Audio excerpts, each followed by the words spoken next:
Grieve मन के मारे बन गए पारा ऋषि परवान।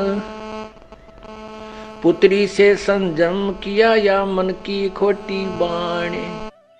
एक समय पाराशर ऋषि जो वशिष्ठ जी के पौत्र थे और शक्ति ऋषि के पुत्र थे, उसके विषय में शवशम वेद बताता है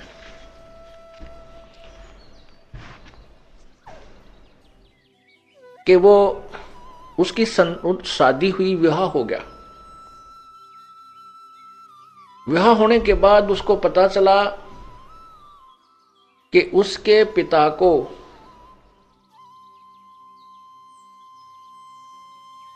एक अन्य जाति के व्यक्तियों ने मार दिया था।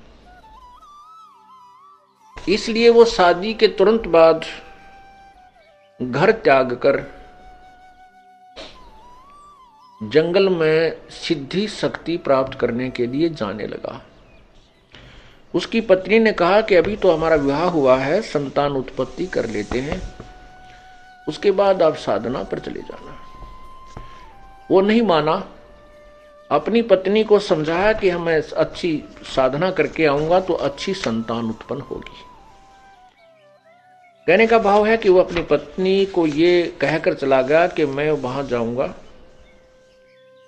जंगल में और कुछ दिन साधना करने के बाद मैं अपनी सुक्रम शक्ति तेरे पास भेज दूंगा किसी कौवे के माध्यम से, और वो मंत्रित होगी, आप विधिवत उसे ग्रहण करना, वो उससे तुझे संतान उत्पन्न हो जाएगी। अब वो जंगल में चला गया। उसने 1 वर्ष के बाद ही अपना वीज शक्ति मंत्रित करके सिद्धि एक ऐसी प्रबल शक्ति होती है, वो कुछ क्षेत्र के स्थान को जो ना वातानुकूल बना देती है। उसने एक पीपल के पत्ते पर, वृक्ष के पत्ते पर वीज शक्ति को रखा और उसको पैक किया। एक कव्य को समझाया कि तू मेरी पत्नी को देख रहा, उस पर एक ताड़ पत्थर के ऊपर पूरा लेख लिख दिया। वो कौवा उसकी बीज शक्ति को लेकर जा रहा था। एक दरिया के ऊपर से गुजर रहा था। दूसरे कौवे ने सोचा ये कोई मांस का टुकड़ा लिए जा रहा है। उस दूसरे कौवे ने उसके ऊपर आक्रमण कर दिया। उनकी छीना झपटी में वो उस पात्र में पैक वीर्य दरिया में गिर गया। वो एक मछली ने खा लिया। उस मछली के गर्भ रह गया। 9 महीने के बाद एक मछियारे ने, जो नाविक का काम भी करता था, वहां व्यक्तियों को आर पार निकाल देता था दरिया से, मैं अपनी मेहनताना करता था, मजदूरी करता था, नाविक था। उस मल्लाह ने एक मछली पकड़ी, उसको काटा। वो काफी फूली हुई थी। उनको पता होता था कि इसमें या तो ये गर्भवती है या फिर इसने कोई वस्तु अंदर ग्रहण की हुई होती है। कई बार मछलियों में का स्वभाव है, किसी का गहना जेवरात गिर गया उसको भी खा जाती थी। ये लोग ऐसे काटा करते थे। उसने धीरे धीरे उसको काटा तो देखा उसमें एक सुंदर लड़की है। उस लड़की को उसने पाला पोसा। वो 12, 14, 13 वर्ष की होगी। और वो लड़की खाना लेकर के अपने पिता के पास आती थी। जिसमें पिता खाना खाता था और कोई यात्री आ जाता था तो वो लड़की उसको दरिया से पार कराती थी। ऐसे ही 13-14 वर्ष साधना करके जब पाराशर ऋषि वापस आ रहे थे, उस समय वो लड़की जो उसी की लड़की थी, पाराशर ऋषि की लड़की थी, उसी की बीज शक्ति से मछली में उत्पन्न हुई थी। वो लड़की खाना लेकर के अपने नाविक पिता की, यानी पालक पिता की, वो पालक पिता था, जन्म देने वाला पिता नाविक नहीं था, मल्लाह नहीं था। वहां खाना लेकर गई हुई थी, रोटी लेकर गई हुई थी, तो मल्लाह खाना खा रहा था। उधर से पाराशर ऋषि अपने घर में जाकर के जाने की धुन में था, जंगल से आ रहा था और शहर की तरफ उसने जाना था। तो उसने आकर के मल्लाह से कहा कि मल्लाह मुझे शीघ्र दरिया से पार कीजिए। अब उस मल्लाह को पता होता था वहां मल्लाहों को कि भाई इधर से जो ऋषि लोग आते हैं वो एटम बम बनकर आते हैं, वो सिद्धियां युक्त आते हैं। यदि उनके अनुसार अनुकूल काम नहीं किया गया तो ये श्राप दे करके सर्वनाश कर सकते हैं, इतनी इनके पास सिद्धियां होती हैं। इन बातों को प्रतिदिन अपने माता पिता से भी, वो लड़की जो पालक माता पिता से, वो लड़की, उसका नाम मछोदरी लिख रख दिया, मछोदरी। मछोदरी माने मछली के उदर से उत्पन्न होने वाली, मछली के पेट से उत्पन्न होने वाली मछोदरी। वो मछोदरी भी उस पालक माता पिता से सुना करती थी कि ये सिद्ध ऋषि बड़े श्राप दे देते हैं, जिसको श्राप देते उनका विनाश हो जाता है, जिनको आशीर्वाद देते वो फल जाते, उनको लाभ बहुत होता है। इससे वो लड़की भी पूर्ण परिचित थी। जो ही वो पाराशर ऋषि वहां पहुंचे, उसने मल्लाह से कहा कि मुझे दरिया से पार करो। मल्लाह कहने लगा, रिसीवर मैं आहार कर रहा हूं और भोजन से उठना अन्नदेव का अपमान है। इससे ऋषि लोग भी परिचित थे, क्योंकि पहले अकाल बहुत गिर जाते थे, परमात्मा तुरंत सजा दे देता था, पापी लोग थोड़े होते थे। तो उसने कहा कि आप अपनी कन्या को भेज दीजिए, मुझे बहुत जल्दी जाना है। तो उसको पता था कि अब इसका ना नहीं किया जा सकता।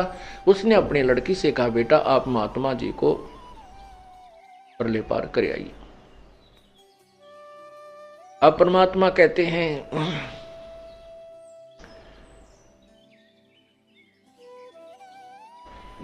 मन के मारे बन गए पारा ऋषि परवान, पुत्री से संजम किया भाई मन की खोटी बाण।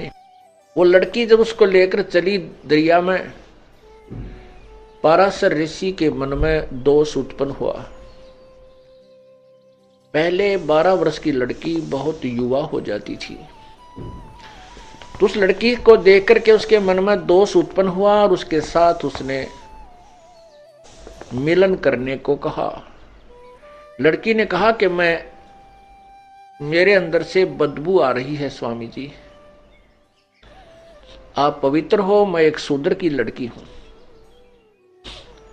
आप ब्राह्मण हैं। लेकिन ये मन रजोगुण प्रभावित होकर के उस ब्रह्मा जी के रजोगुण के दबाव में सब कुछ भूल जाता है, ना उसको उसमें जाति याद रहती है, ना उसका परिणाम याद रहता है। ये जीव के बस का नहीं है, ये रजोगुण ब्रह्मा के द्वारा जो काल ने उसके अंदर शक्ति पैदा की हुई दी रखी है, रजोगुण बनाया है, उसकी शक्ति का प्रभाव प्रत्येक प्राणी में है। जैसे कोई शराब पी लेता है तो उसके बस की बात नहीं, वो क्या बोल रहा है, कैसे कदम लड़खड़ा के रख रहा है, वो उसका दोष नहीं है, वो उसके बस की बात नहीं है। ऐसे ही रजोगुण का इंजेक्शन उसका जबरदस्त लग गया। उसने क्या किया, गंगा का जल उठाया और मंत्रित किया, लड़की के छींटे लगा दिए। उसकी वो जो मछली के पेट से उत्पन्न होने से जो उसमें मछली वाली गंध आ रही थी, दुर्गंध, वो खत्म हो गई, समाप्त हो गई। फिर लड़की ने कहा कि हे रिसीवर, चारों ओर लोग देख रहे हैं, ऐसे आपको लज्जा नहीं आती। उसने क्या किया, गंगा का जल उठाया और मंत्रित किया, चारों तरफ छिड़क दिया। कुछ क्षेत्र में धुंध ही धुंध हो गई। कहने का भाव यह है कि वो अपने जिस दुष्कर्म को करने का प्रयत्न कर रहा था उसने किया, और वो उसी की पुत्री थी। लड़की ने यहां तक बता दिया था कि मेरा मछली से जन्म हुआ। इस बात का उसको भी पता था कि तेरी बीज शक्ति कव्य के से छिन जाने से, गिर जाने से एक मछली ने प्राप्त की। उसको ये भी पता था कि ये ऐसी मंत्रित बीत सकती है, इससे संतान होगी ही होगी। उसको ज्ञान होते हुए, महर्षि होते हुए, तो भी वो अपनी उस मन पापी को नहीं रोक सका। अर्थात कहने का भाव जो दास का है कि इसमें रजोगुण इतना प्रभावित कर दिया जीव को, मैं काल ने, कि ये संतान उत्पत्ति करा के ही छोड़ेगा, चाहे कोई किसी तरीके से करे। यहां पर सभी कार्य बलात् करवाए जा रहे हैं। ये जीव नहीं समझ सकता इस काल के इस भयंकर जाल को। ये तो परमेश्वर आए हैं, उन्होंने हमें बताया था, उन्हीं की अमृतवाणी आज हमारे लिए साक्षी है, प्रमाणित है। और जिन महापुरुषों ने परमात्मा को पाया है, उसका साक्षात्कार किया है, उनकी अमृतवाणी भी वही प्रमाण दे रही है जो परमात्मा ने सुन किया। तो क्या कहते हैं, ग्रीव मन के मारे बन गए पारा ऋषि परवान, और बेटी तैं संजम किया या मन की खोटी बाणे।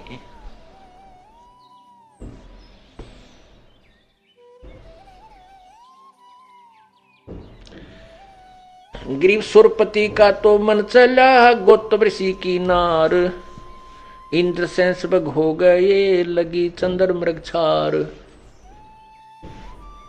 सूरपति देवताओं के राजा में भी यही गंध भरा हुआ है। सूरपति देवताओं का मालिक, देवताओं का स्वामी, देवराज इंद्र अपने गुरुदेव बृहस्पति की पत्नी के साथ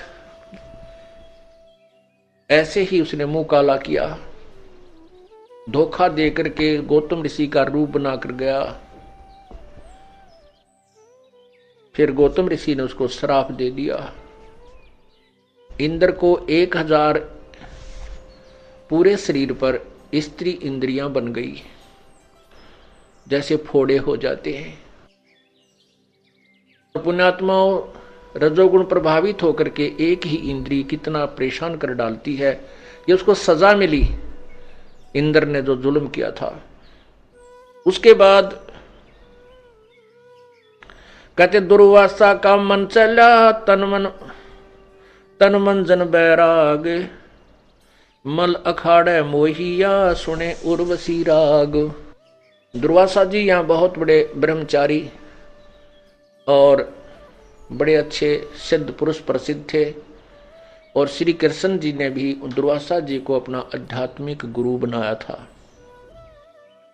यहां तो वो बड़े महिमा पाकर चले गए ऋषि दुर्वासा जी के, उन जैसे ऋषि नहीं, बड़े ब्रह्मचारी थे, बड़े सिद्ध पुरुष थे, आजीवन उन्होंने स्त्री ग्रहण नहीं की।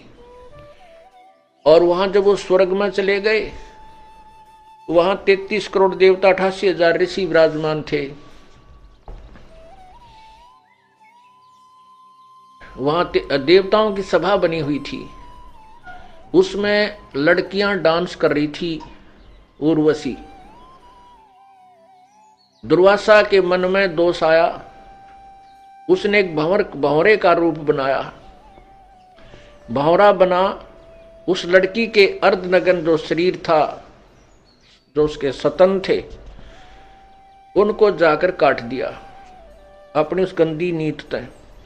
अब जैसे किसी के भी कोई ततैया भेड़ लड़ती है या कोई मक्खी काटती है, मच्छर काटता, हाथ जाता है, तो लड़की ने डांस करते करते जो ही उसको पीड़ा हुई तो उसने ऐसे हाथ मार दिया। हाथ मारा तो वो बूंद नीचे गिर गया, भंवरे रूप में ऋषि दुर्वासा जी। और उसके नीचे गिरा तो सभी ने पता था कि ये दुर्वासा की सीट खाली है, यही बनकर भंवरा गया था। वो नीचे पड़ा तो सभी हंसने लगे और उसकी नालायकी का मजाक उड़ाया, क्योंकि वहां देखो विकार सभी में है। 21 ब्रह्मांड में कोई भी प्राणी विकार रहित नहीं है, चाहे को कितनी बात बनावे। तो दुर्वासा अपने आप में ज्यादा सिद्ध था और ज्यादा समर्थ मानता था अपने आप को, इसलिए उसने अपने उस प्रभाव का नाजायज फायदा उठाया। अब देखो यहां इस कालजार में कहते हैं निरंजन धन तेरा दरबार जाते नकली न्याय विचार। अब उस लड़की ने अपने बचाव में हाथ मार दिया था, के जुल्म हो गया जो उसके साथ बदतमीजी करने आया था। फिर वो नीचे जब गिरा, पटाखा उठा, उठ के खड़ा होकर दुर्वासा बन गया और श्राप दे दिया कि तू गधी बनेगी। अब वो उर्वशी का जब समय आया, शरीर छूट गया और वो गधी की योनि में चली गई। परमात्मा कहते हैं निरंजन धन तेरा दरबार। यहां तो लाठी आले की भैंस है, चाहे इस पृथ्वी लोक पर देख लो, चाहे स्वर्ग लोक में देख लो, और चाहे महास्वर्ग में जाकर देख लो, उनके इतिहास देख लो। तो परमात्मा कहते हैं ये मन जो है काल का दूत है, ये अप्रत्यक्ष रूप में काल ही समझो।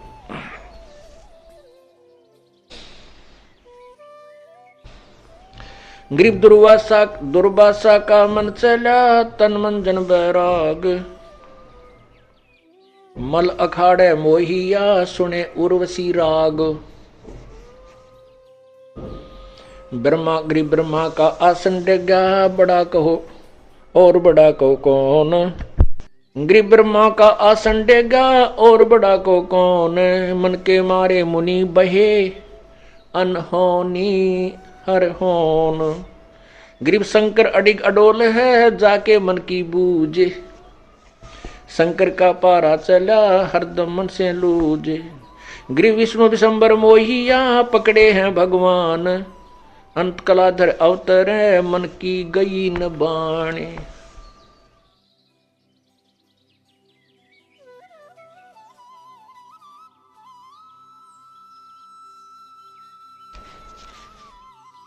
ग्रीव जुगन जुगन के दाग हैं, ये मन के मैल मसंडे। भाई नहाए से उतर नहीं, 68 तीर्थ दंड।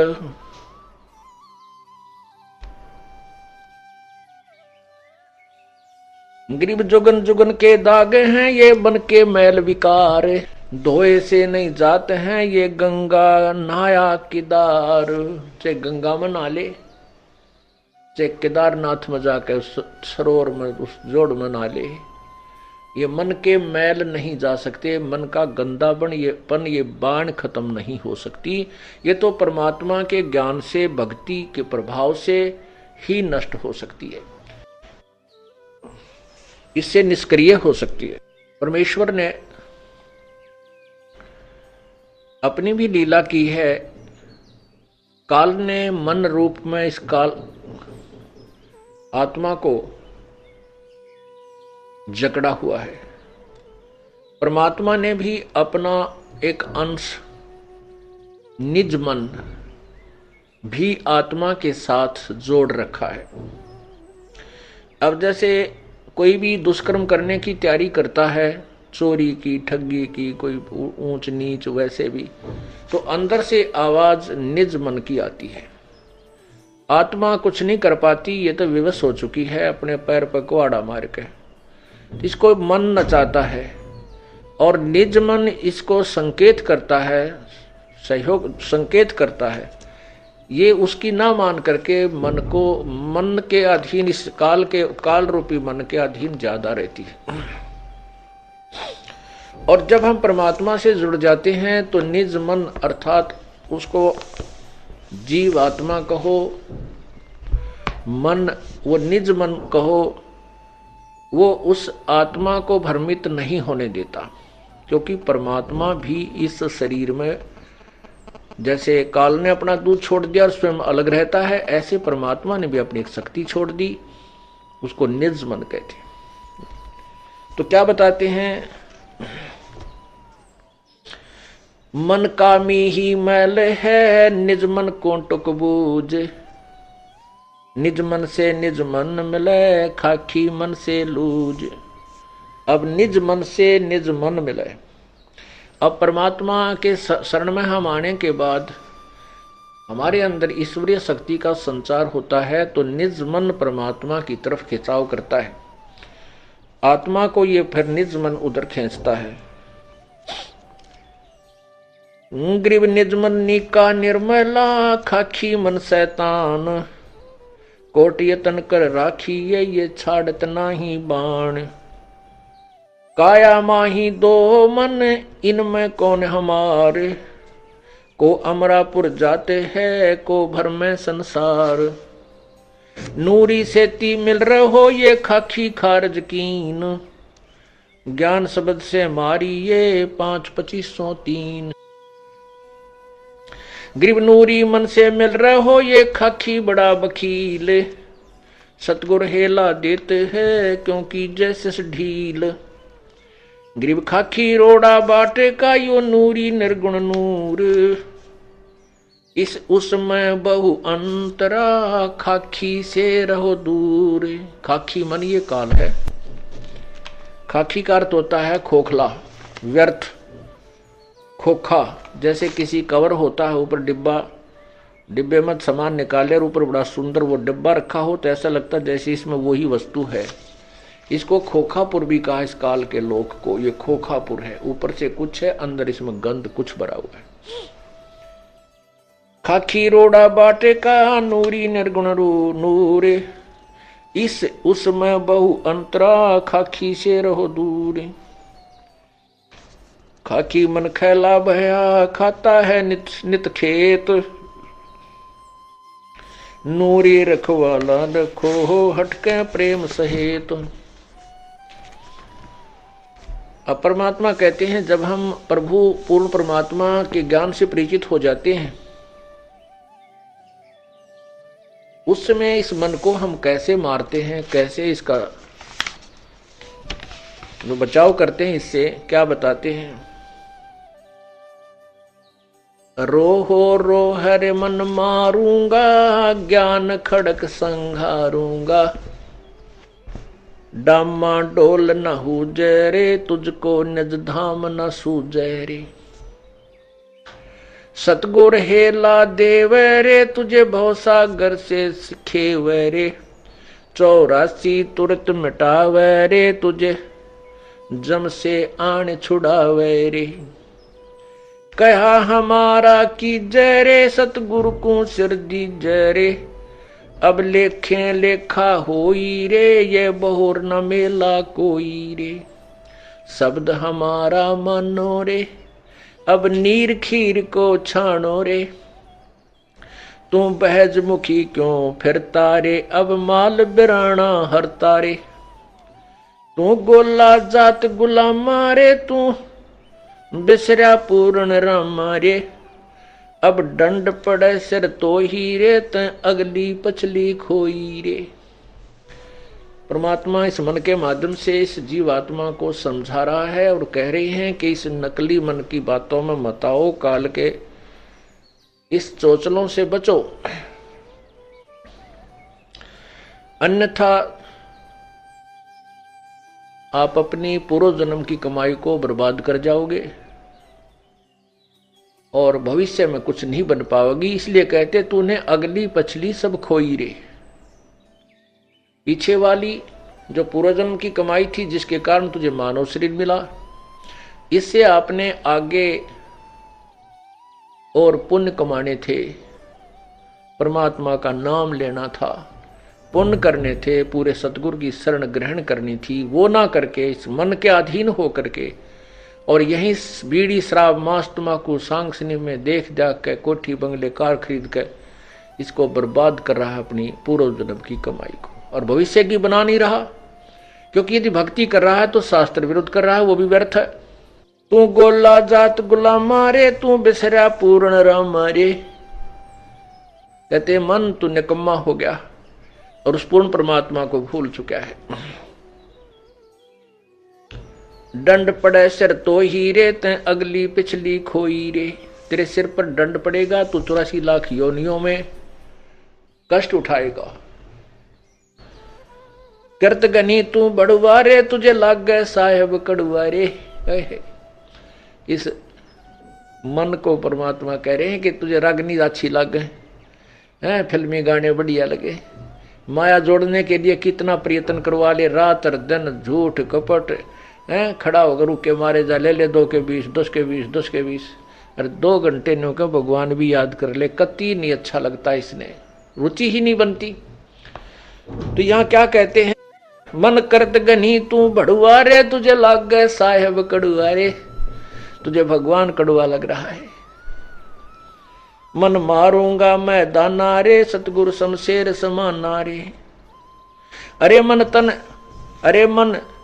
तन काट जलाऊं रे, दिखे जा आग लगाऊं रे, अरे मन अजब अला मारे, तन बहुत बिगाड़े का मारे, हैरान हवानी जाता रे, सिर पीटे ज्ञानी ज्ञाता रे। कहते इतना उस्ताद है ये काल का एजेंट मन, ज्ञानी और ज्ञाता बड़े बड़े ऋषि सभी सिर पीट रहे हैं, इनसे ऐसी ऐसी भयंकर गलतियां करा देता है और संसार में निंदा के पात्र बनते हैं और फिर ये पछताते रहते। कबीर मन के मते ना चालिए, मन है पक्का दूत, ले छोड़े दरिया में फिर जावे हाथ से छूट। अब जैसे विश्वामित्र तप कर रहा था, इंद्र ने उर्वशी भेज दी, उसके साथ रही पत्नी रूप में, फिर एक कन्या का जन्म दे करके उस नवजात कन्या को उसी के पास छोड़कर चली गई और कह दिया, ऋषि जी तेरा और मेरा इतना ही संयोग था, पाल तेरी बेटी ने, तू काय का ऋषि है, घर से चला था क्या करने के लिए और यहां कर बैठा क्या, ऐसा कहकर वह निकल गई। उसका नाम शकुंतला रखा। उसको फिर कण्व ऋषि के पास विश्वामित्र ने छोड़ा, उसके बाद फिर साधना की, फिर ब्याह करवाया। परमात्मा कहते हैं जब तक हम परम पिता कबीर परमेश्वर की शरण में नहीं आएंगे, यो काल दाव लगाया रहता है, छोड़ देता मन को खुला। ये पता नहीं कितनी साधना करने कहाँ जाता है, किसी ऋषियों से मिलता है, वो जैसे उसको ज्ञान दे देते हैं वो डट कर साधना करता है, उससे एटम बम बन जाता है। कुछ सिद्धि आ जाती है, सिद्धि आने के बाद फिर ये किसी की नहीं मानता, चाहे भगवान आकर समझा दे कबीर साहब, फिर नहीं मानता। थोड़ा सा कोई प्रभु बन जाए, 20, 30, 50, 100, 200 शिष्य बन जाए, फिर ये नहीं मानता। गधा बनना मंजूर है, चाहे उसने सबस्ट दिखा दे के देख तेरे साथ ऐसे बनेगी, तो नहीं मानता। परमात्मा कहते हैं राज तजना सहज है, सहज त्रिया का नेह, और मान बड़ाई ईर्षा वही दुर्लभ तजना ये। तो काल ने तो हमारे नाना प्रकार के फांस बांध रखे हैं कि किसी न किसी में तो यू जकड़ा ही रहेगा। वो तो परमात्मा आते हैं, सभी बंधन काट देते हैं, इसलिए वो बंदी छोड़ कहलाते हैं। अमर करूं सतलोक पठाऊं, तात बंदी छोड़ कहाऊं। परमात्मा कबीर जी कहते हैं अमर करूं और सतलोक पठाऊं, तात बंदी छोड़ कहाऊं। काल के सभी बंधन कटने के बाद ही हम अमर होंगे। वो अमर बंदी छोड़ यानी हमारे बंधनों को काटने वाला, छुड़वाने वाला वो कबीर ही है।